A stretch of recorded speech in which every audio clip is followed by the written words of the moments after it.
अच्छा शाह साहब, जैसे नहीं इसमें देखिए इमरान, मैं कहूँगा कि अभी आपने एक क्लिप ये सिर्फ ये चलाया है, बल्कि पूरा आप क्लिप चलाएं। जो बाकी हिस्सा था प्रोड्यूसर साहब को वो भी बोलें कि जहाँ उन्होंने बात की जी टीम के अंदर कौन से ज़ुबान बोलने वाले लड़के ज़्यादा हैं जिसकी वजह से प्रॉब्लम आ रही है। देखें, अपनी पॉइंट स्कोरिंग के लिए, अपनी कुर्सी के लिए आप इस हद तक मत जाएं कि जहां आप आग लगाने की कोशिश कर रहे हैं, कि बजाय हम ये ढूंढें कि हमें कौन सी चीज़ें बेहतर करनी है, कि टीम की कप्तानी ठीक नहीं हो रही, टैक्टिक्स ठीक नहीं हो रही हैं, उस पर बात नहीं हो रही। बात क्या हो रही है, टीम में पठान लड़के ज़्यादा आ गए हैं जी, ये इसकी वजह से टीम हार गई है। शाहिद भाई आप प्लीज़, शाहिद भाई इस पर प्लीज़ कमेंट कीजिएगा। शाहिद भाई इस पे जो अभी वसीम ने जिक्र किया, इस पे इजाज अहमद साहब भी ने भी बात की है। हाँ। और ये वाले जो पाकिस्तान क्रिकेट बोर्ड के चेयरमैन हैं, इनके करीबी हलकों से भी निकलता है कि शायद ये भी उसकी मुखालफत कर रहे हैं उसी बुनियाद पर, जुबान की बुनियाद पर। देखें, इजाज अहमद से मुझे ऑनेस्टली ये उम्मीद नहीं थी कि इतना सीनियर क्रिकेटर, इतनी क्रिकेट खेला हुआ वो बंदा, मैं तो बड़ा हैरान हूं उनके मुंह से ये बात सुन के।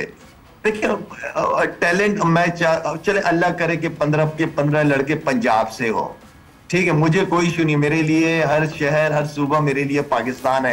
ये कौमियत में क्यों बांटने वाली बातें करते हैं? इतना एक सीनियर प्लेयर बंदा कौम की बात करे, उसके कौमियत की बातें ना करे, कौम की बात करे। यार इजाज अहमद, आप इतने सीनियर हो, इतना पाकिस्तान से आपने क्रिकेट खेला हुआ, मुझे तो आपने हैरान हुआ कि आपने पठान, ठीक है हम सब जानते हैं कि केपीके से कितना टैलेंट आ रहा है, कौन सेलेक्ट कर रहा है? तो सिलेक्शन कमेटी तो पंजाब की बैठी हुई है, सिलेक्ट तो पंजाब कर रहा है, उनको टैलेंट आ रहा है तो सिलेक्ट कर रहे हैं ना। ये तो हम भी काफी अरसे से देख रहे हैं। आपकी फर्स्ट क्लास वसीम बैठा हुआ है यहाँ पे, और फर्स्ट क्लास क्रिकेटर जो है, फर्स्ट क्लास क्रिकेट जो है, कौन जीते जा रहा है? 3-4 साल से मेरे ख्याल में केपीके, अगर मैं गलत हूं वसीम मुझे प्लीज ठीक कर देना, 3-4 साल से केपीके जीत रही है, तो टैलेंट तो सारा वहां से आ रहा है आपका, सिलेक्ट पंजाब वाले कर रहे हैं। तो ये जो बयान था मेरे ख्याल में तो इन पे इजाज अहमद सीनियर है, काफी लोगों के दिल दुखे हैं इस बात से, और मेरे ख्याल में माफी मांगनी चाहिए उनको। सुहेल तनवीर साहब, आपने शाहिद आफरीदी साहब को सुना है, आपने नजम सेठी साहब को सुना है, आपने अभी जो हवाला दिया है मोहम्मद वसीम साहब ने, पाकिस्तान के साबिक चीफ सेलेक्टर, इन्होंने जो बात की है, आप इसको किस तरीके से देखते हैं कि एक ऐसे मौका पर जब टीम 2 मैचेस हार चुकी है और वर्ल्ड कप में अपनी जदोजहद में आया कि शायद हम कहीं से वापस आ जाएं, इस किस्म की गुफ्तगू से पाकिस्तान के लोगों को क्या पैगाम मिल रहा है? देखिए, पहले तो जो शाहिद भाई ने बात की ग्रुपिंग के ऊपर, नॉर्मली होता ही है कि जब आप किसी ड्रेसिंग रूम का हिस्सा होते हैं, 15 प्लेयर्स होते हैं, मैच के बाद कुछ लोगों की आपस में अंडरस्टैंडिंग अच्छी होती है। हमारे टाइम पे भी थी, 3-4 लड़कों का एक ग्रुप होता है, वो हैंग आउट करते हैं, बाहर जाते हैं, कभी एक रूम में, मतलब एक रूम में 5-6 प्लेयर इकट्ठे हो जाते हैं, इसी तरह बाकी 4-5 हैं वो दूसरी जगह इकट्ठे हो जाते हैं। तो नॉर्मल परसेप्शन लोगों की क्या है कि वो जब एक साथ 4-5 लड़कों को ज्यादा देखना शुरू कर देते हैं तो हमारे यहाँ उसको ग्रुप का नाम दे दिया जाता है। तो जो शाहिद भाई ने बात की कि अगर आप उस सेंस में कह रहे हैं कि वो हैंग आउट बाहर इकट्ठे करते हैं तो आप ग्रुपिंग का नाम दे दें, but when it comes to playing cricket, जब वो पाकिस्तान को रिप्रेजेंट कर रहे होते हैं तो कोई बंदा नहीं चाहता कि उसको गालियां आवाम से पड़े या वो बुरा खेले। हर बंदा अपना 200% देने की कोशिश करता है, हर मैच में डिलीवर करने की कोशिश करता है।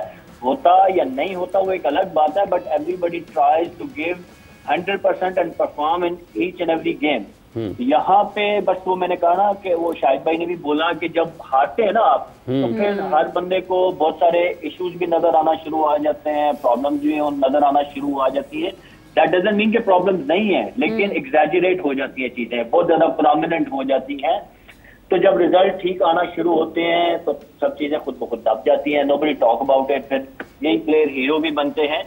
तो बाकी दूसरा जो कप्तानी वाला, वो बिल्कुल पूरी एपिसोड ही गलत थी। बाबर के ऊपर अगर आपको डाउट थे, मतलब कि क्रंच मोमेंट, यस उन्होंने पिछले 3-4 साल में क्रंच मोमेंट जब भी आए तो उनकी डिसीजन मेकिंग इतनी अच्छी नहीं थी, जिसकी वजह से हम मेगा इवेंट कोई भी जीत न सके। मैं इसको खैर नहीं कहता कि आप मेगा इवेंट ही जीते तो आप बुरे कप्तान हैं, मतलब आप अगर उंगलियों पे गिनेंगे तो कितने कप्तान हैं दुनिया में अभी जो करंट हैं जिन्होंने बड़े जीते हैं। रोहित शर्मा ने कोई मेरे ख्याल में ट्रॉफी नहीं जीती हुई, but that doesn't mean he is a bad captain. आपके डिसीजन मेकिंग जो होती है on the spot, on crunch moment, makes you a better captain, या आप उसको एवरेज कैप्टन कहते हैं। तो वो मुझे लगा बाबर ने कई जगहों पे अच्छे डिसीजन नहीं किए हुए थे। ओके, आपने उनको हटा दिया, then you brought Shaheen Afridi as a captain.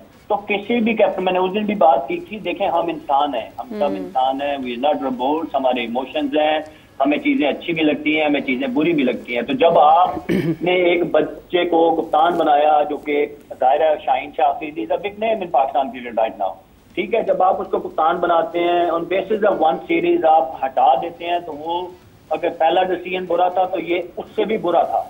फिर आप बाबर को वापस लेके आते हैं तो कैसे चीजें ना आए दिलों में प्लेयर के आती हैं। तो ये आई डोंट नो, अब जो डिसीजन मेकर थे वो रिस्पॉन्सिबल है इस सारे मैच। जी शायद भाई लाला कुछ सुहेला सॉरी, मैं सिर्फ यहाँ पे ये कहना चाह रहा हूँ कि मैं फिर बार बार कह रहा हूँ कि ठीक है शाहीन से मेरा एक ताल्लुक है, लेकिन जिस दिन वो गलत करेगा, जो उसने गलत किया, और हमेशा मैं बोलता भी रहा हूँ, यहाँ पे मेरी नजर में मैं इस चीज को इस तरह लेता हूँ, हर इंसान की अपनी एक सोच है, मैं इसको इस तरह लेता हूँ कि मेरी नजर में, दुनिया की नजर में बाबर आजम की इज्जत और ज्यादा ऊपर हो जाती अगर वो ये स्टैंड लेता अपने प्लेयर के लिए कि मैं शाहीन की कप्तानी में खेलना चाहता हूं। शाहीन जो है उसको आप लोगों ने क्यों कप्तान अगर बना दिया कप्तान, तो उसी को ये गलत तरीका है कि आप उसको फौरन कप्तानी से हटा दें। अच्छा लाला, एक चीज यहाँ पर एक और बड़ी इंपॉर्टेंट है कि सवेरा ने इससे पिछले सेगमेंट में हम तक ये बात पहुंचाई थी कि ड्रेसिंग रूम से ये भी खबरें को सामने आ रही है कि जी बाबर आजम ने वहां पर ये कहा है कि अगर मैं 13 पे आउट नहीं होता तो 120 रन तुम लोग से इतने नहीं बने। ये वो चीज़ है जिस पे आपसे हमने बात करनी है। इसमें ऐड करना चाहूंगा जो शाहीन भाई ने बात की, अगर मुझे if you allow me please.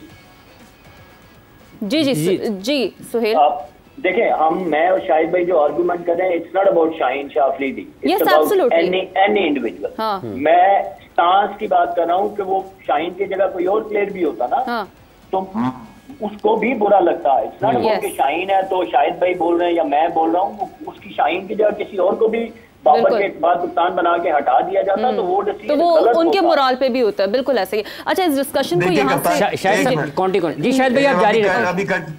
अब अभी काटो नहीं, अब बात सुनो मेरी। अब मैं ये कह रहा हूँ कि अभी देखें जब ये ग्रुपिंग होती है ना, तो इसका मतलब है कि कप्तान जो है वो अपनी इज्जत लड़कों में ड्रेसिंग रूम में कम हो रही है, उसकी इज्जत, उसकी वजूहात होती हैं। आप डिसीजंस देख लें, लास्ट मैच के डिसीजन देख लें आप, ठीक है शादाब को आपने ऊपर भेज दिया, इमाद वसीम को कोई जरूरत नहीं थी, इफ्तिखार को मौका दें, एक जेन्युइन बैट्समैन खेलो, तो डिसीजंस वगैरह बहुत सारी चीजें होती हैं।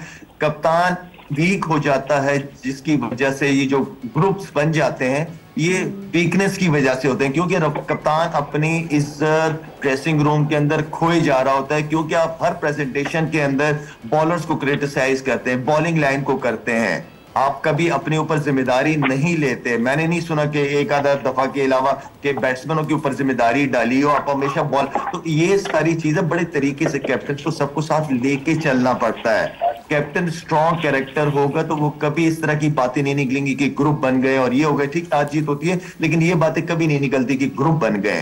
देखिए शायद इसमें देखें बात ये है कि हम जो शायद बात कर रहे हैं ना टीम की बेहतरी के लिए, या सुहेल जो बात कर रहा है, जो आप कर रहे हैं, या क्रिकेट पे हम बात करते हैं, हम क्रिकेट की बेहतरी के लिए बात करते हैं कि टीम हमारी कैसे बेहतर हो, हम कैसे जीतें। ये जो नए एंगल से चीज़ें आ रही हैं ना, इसमें दो ही चीज़ें हैं, या कुर्सी बचाने के लिए या कुर्सी हासिल करने के लिए आप लसानियत की तरफ टीम को लेके जा रहे हैं। चेयरमैन साहब कह रही हैं टीम की लसानियत आ गई है। ये जो मौजूदा चेयरमैन साहब हैं, इनके हवाले से भी ये सुनने को मिला कि ये भी कहते हैं कि शायद पुख्तून ज़्यादा हैं, सिर्फ कुर्सी बचाने के लिए ये चीज़ आएगी, चाहे वो आपके वहाब की तरफ से आए, चाहे वो बाबर की तरफ से आए, चाहे वो चेयरमैन की तरफ से आए। पुराना चेयरमैन ये बात करेगा वो सिर्फ क्या कुर्सी वापस लेने के लिए। अभी कह रही है स्ट्रॉन्ग उनको नाम चाहिए, हारून रशीद जैसे उनको स्ट्रॉन्ग कैरेक्टर चाहिए चीफ सिलेक्शन के लिए। तो ये सारी बातें सिर्फ वापस आने के लिए इनकी। शायद के साथ 10 दिन वो चल सके थे क्योंकि डिक्टेशन नहीं मानी उन्होंने। उनको ऐसा बंदा नहीं चाहिए कि जो वो कर सके। तो टीवी पे बैठ के बात कर रहे हैं, टैलेंट की बात कर रहे हैं, टैलेंट एक्सप्लेन कर दें होता क्या है टैलेंट जी, टैलेंट एक्सप्लेन करेंगे। और एक अच्छी प्लेयर है टीम के अंदर, आपका एक मतलब एक्स आपका चेयरमैन क्या है, फिर बताएं कौन सा है, किसकी पर्ची है, इतना बड़ा आपके पास सिस्टम है तो बताएं। ये सारा या कुर्सी हासिल करने के लिए या ये कुर्सी अपनी बचाने के लिए, खेल सारा कुर्सी बचाने के लिए है, पाकिस्तान क्रिकेट बचाना है। असल सवाल ये है और शायद ये सवाल कहीं इन सब सवालों में दब कर रह गया। एक वक्फा ले रहे हैं, वक्फे के बाद आएंगे और फिर अपने मेहमानों से गुफ्तगू के सिलसिले को आगे बढ़ाएंगे।